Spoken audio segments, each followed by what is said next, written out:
Рамазан қасиетті ай. Осынау мүбәрак айдағы қасиетті түн Қадір түні екендігі баршамызға мәлім. Қасиетті Құран кәрімде.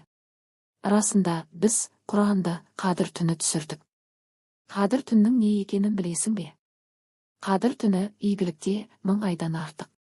Сол түнде Алланың әмірімен барлық істі реттеу үшін аспаннан періштелер және Жәбірейіл түседі. Бұл түнде таң атқанша сәлем жалғасады делінген. Қадір сүресі 1-5 аяттар.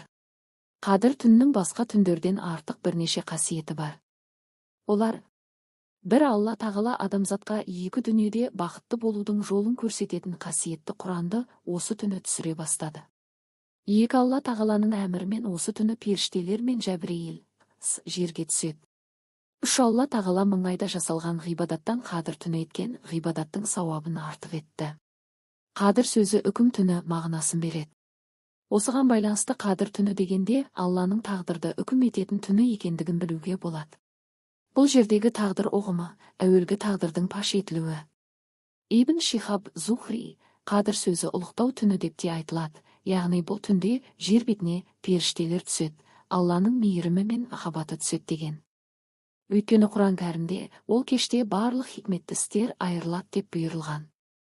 Қатада бұл түнде келесі жыл істерінің тағдыры жазылады деді Тафсир әт-Табари 25-65. Бұл түні періштелер түсіп жер бетінде береке орнайды, Алланың кешірімі нәсіп болады. Періштелердің жер бетіне түсуі Қадір түннің маңыздылығын білдіреді. Сол түні періштелердің көп болатыны мына хадисте білдірілген. Қадір түні Рамазан айының 27-ші немесе 29-шы түніне сай келеді. Бұл түні жерге түсетін періштелердің саны жер бетіндегі майда тастардан да көп болады. Ахмад хадис жинағы 10316. Періштелер мұсылман үмбетін аралап, қандай ғибадат жасағандарын, таң намазына дейінгі дұға тілектерін тыңдап, амал дәптерлеріне мол сауап жазып тұрады. Қадір кеші жамандық азаятын, құлшылық пен игі істер көбейетін түн. Қадірлі болған түннің белгілері жайында түрлі пікірлер бар. Әбу ибн Кағб Алла елшісінен, оған Алланың игілігі мен сәлемі болсын, Қадір түннің белгілері жайлы мынадай деректер жеткізген. Ол түн тыныш болады. Қатты ыстық я қатты салқында емес. Алла тағала кейбір адамдарға түсінде немесе өңінде білдіреді. Сол түннің нұрлы екенін көреді. Кейде жүрегіне осы Қадір түні екендігі білдіріледі. Алла тағала барлығын білуші. Әбу Дәуд Қадір түннің таңында күн шуақсыз туады. Көтерілгенге дейін бір табақ секілді болып көрінеді дейді. Және сол түнді құлшылықпен өткізген адамның жүрегінде тыныштық орнайды. Жаны рахат бір сезімді бастан кешеді. Себебі періштелер жерге түсу арқылы пенделерге мейірбандықты әкелгендігі анық.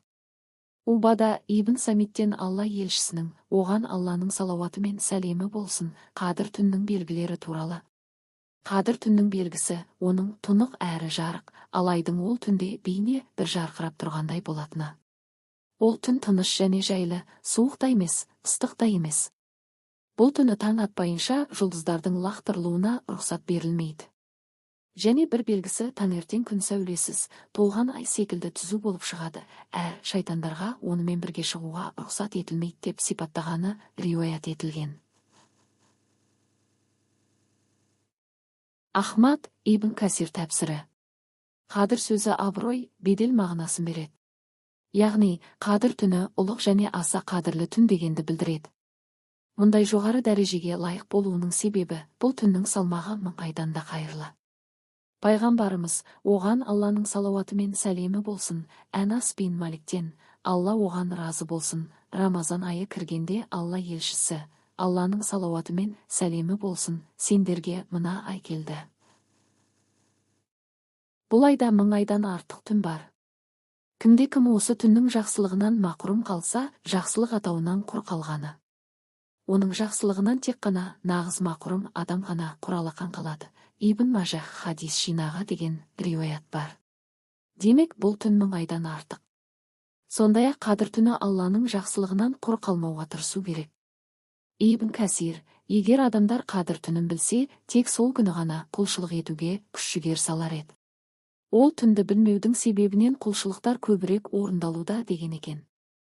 Алла елшісінің, оған Алланың игілігі мен сәлемі болсын, өзі де Рамазанның соңғы 10 күндігінде ерекше ынтамен құлшылықты күшейтетін болған.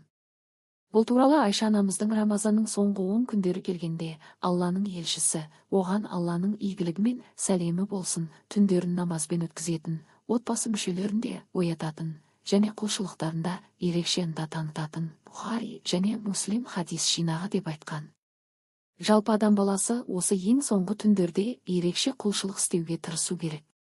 Абдулла ибн Аббас, сол түні кітаптың анасынан, яғни ләухул махфуздан бір жылдың ішінде кімге қанша ризық бөлінетіні, қашан қанша жаңбыр жауатыны, кімнің дүниеге келетіні, кімнің дүние салатыны, кімнің қажылыққа баратыны да жазылады деген. Қадір түнде кімдердің қажылық жасайтынына дейін жазылатыны жайлы Икрима ғалым, Қадір түнде бір жыл ішінде Алланың үйі Қағбаны зиярат етіп, қажылық жасайтындардың есімдері әкелерінің есімдерімен қосылып жазылады деген. Имам Куртуби, аяттағы 1000 айдан да қайырлы деген сөз бүкіл заман дегенді білдіреді. Өйткені арабтар шексіздікті білдіру үшін 1000 деген сөзді қолданады дейді. Хафиз ибн Ражаб, өз өмірін ешбір игілікке қол жеткізбей өткізген адам.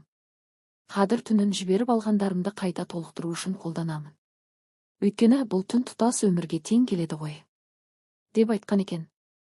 Расулалла, оған Алланың салауаты мен сәлемі болсын, айтты, Алла тағаланың 1000 айдан қайырлы түні бар. Кім сол түннің сауабынан, жақсылығынан махрұм қалса, бауап, деді. Ал 1000 айда 83 жыл 4 ай бар. Егер Қадір түнінде ғибадат етсеңіз, 83 жыл бойы намаз оқып, ораза тұтқанның сауабын аласыз. Кім Қадір сүресін оқыса, оның сауабы Рамазан айында ораза ұстағандай болады деген ардақты пайғамбарымыздың, оған Алланың салауаты мен сәлемі болсын, хадистері Қадір түндегі ғибадаттардың айрықша маңыздылығын көрсетеді. Қадір түні туралы пайғамбарымыз, оған Алланың салауаты мен сәлемі болсын, айтты. Ғабдулла ибн Жабардан бір пайғамбарымыз, оған Алланың салауаты мен сәлемі болсын, айтты. Кім Қадір түнде 12 рәкағат намаз оқып, әр рәкағатта Фатихаға 5 рет Қадір сүресін, 5 рет Ықыласты оқыса, Алла тағала ол кісіге шахид сауабын берер, қабір азабынан сақтар. Кім Қадір түнде ояу отырып ғибадат етсе, Алла тағала қандай күнәсі болса да кешірер. Болашақтағы күнәларында кешірер деді. Қадір түні жаратушы Жаббар иеміздің мүминдерге берген шексіз мейірімділігінің белгісі. Бұл түнде Алла разылығы үшін Құран, намаз оқып дұғада болуымыз керек. Хазіреті Айша Алла елшісіне, оған Алланың салауаты мен сәлемі болсын, осы қасиетті Қадір түнінде қалай дұға жасайын? Деп сұрағанда пайғамбарымыз, оған Алланың салауаты мен сәлемі болсын, Раббым, сен өте кешірімдісің, кешіргенді жақсы көресің. Мені де кешіре көр деп айт деген екен. Ардақты пайғамбарымыз, оған Алланың салауаты мен сәлемі болсын, үйреткен осы дұғаны Қадір түнінде бізде айтайық, ағайын.